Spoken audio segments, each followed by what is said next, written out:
Maqaabaa kan ilmaa kana furuun qulluu waaqayyo tokkoon amiin. Maatiiwwan waaqayyoon kan jaalatan waaqayyoon tolchee kan isin jaalatu maqaa gooftaa keenya Iyesuus Kiristoositiin akkam yoo nageessanii akkam bultanii akkam ooltanii guyyaa har'aa wajjin kan ilaallu mata duree kiristaana tokkoof yookiin ortodoksiidhaaf alkooliin eeyyamamee jiraayii mata duree jirudha.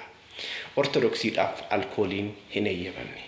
Yaa kiristaanota macaafa misaalee boqonnaa 23 lakkoofsa 29 tokkoffaa Phexros boqonnaa 4 lakkoofsa 3 Galaatiyaa boqonnaa 5 lakkoofsa 20 irratti dubbifachuu dandeessu jechuudha. Har'a wajjin kan ilaallu yaa kiristaanota qulqullichi Phaawulosii bishaan qofaa hin dhuginitoo xinnoo ishee waynii itti qacee jedhee jira. Isaan kana fudhataniiti warroonni har'a nu morman jiru alkooliin kiristaanotaa fi eeyyamamee jira jedhanii warroonni odeessan warroonni fedhii foon isaaniitiif jecha mana amantaa yookiin beeta kiristaanaa keessa deddeebi'anii jiru jechuudha. Yaa kiristaana ati ilma Kiristoos yoo taate Kiristoosin yoo jaalatte wantoota kana keessaa ba'i. Anasiin jedhee ba'i.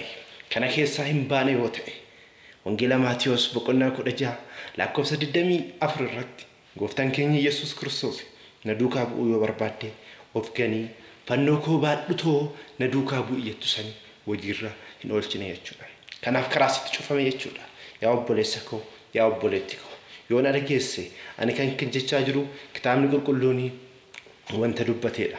Inni biraa immoo wangeela Yohaannis boqonnaa 2 irratti gooftaan keenya Yesuus Kiristoos bishaan gara wayiniitti jijjiiree jira. Kanas fudhatanii Yesuus iyyuu akkas godhee jira warroonni nuun jedhan jiru. Kuni barumsa sobaati. Kuni barumsa shakkitootaati. Kuni barumsa warroota garaadhaaf jecha deddeebi'aniiti. Kuni fakkeenyi isaa waa'ee gooftaan keenya Yesuus Kiristoos iccitii dhiiga isaatii fi foon isaa itti nu barsiisedha malee waa'ee alkooliitii miti. Yaa kiristaanota kanaaf haa baraaramnu waan kanarra. Qulqullichi Phaawulosii xinnoo ishee bishaan kan itti qiciyee nama amantaadhaan shakke yookiin nama amantaa biraa keessa jiruudhaa fi gorsa bichaa itti neemini.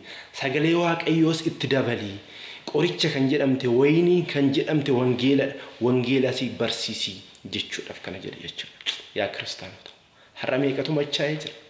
Har'a meeqatu wal lolaa jira? Har'a meeqatu du'aa jira? Har'a meeqatu jireenyi isaa diigamee jira sababa alkooliitiif? Ijoolleen baadiyyaa keessa jirtan, magaalaa keessa jirtan, warroonni na dhageessan alkoolii mooraa mana kiristaanaa keessa akka hin seenne, farsoonis araqeen